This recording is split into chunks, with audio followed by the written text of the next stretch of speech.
Indeed, yes.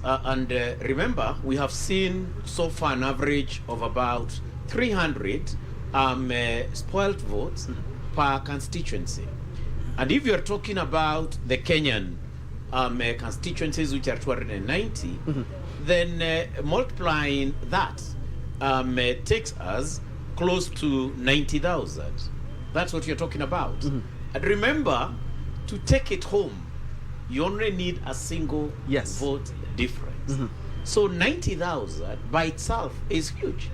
Remember, there are constituencies that have got only 30,000, or rather had 30,000 voter turnout.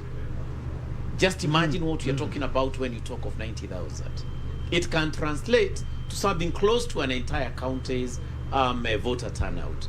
And so the question is, why do we still have such high numbers of spoiled votes? Which is a question that IEBC must use in its after-action report activity to interrogate, in particular, if it would be possible, which demographics were these? That might be very difficult.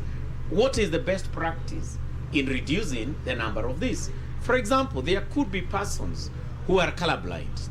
There could be persons who are not able to read what would be termed as the names of the candidates.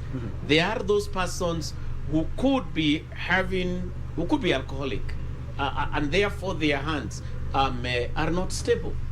These are characters, maybe had we used the thumb, it could have been better, although at times the alcoholics don't come out to say, I may not be able to take accordingly. So it talks to IEBC's best practices in terms of reducing wastage, because remember, then it means the democratic rights of this particular person has not been practiced 100% when he, she, or they have got spoiled votes.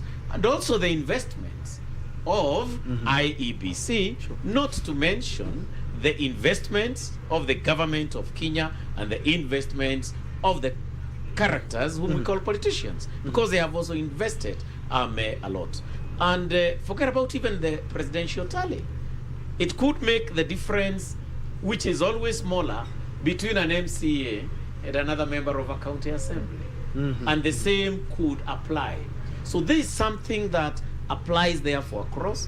And therefore, when you look at the presidential, even when we look at it as an average of 300, we could multiply by 6, because maybe this happened even for the women rep, it happened for the governor senatorial. This needs to be interrogated from a good survey approach, so that we quantify it, qualify it, and ask ourselves which is the best way forward to reduce on the reasons that took us to what would be termed as spoiled votes.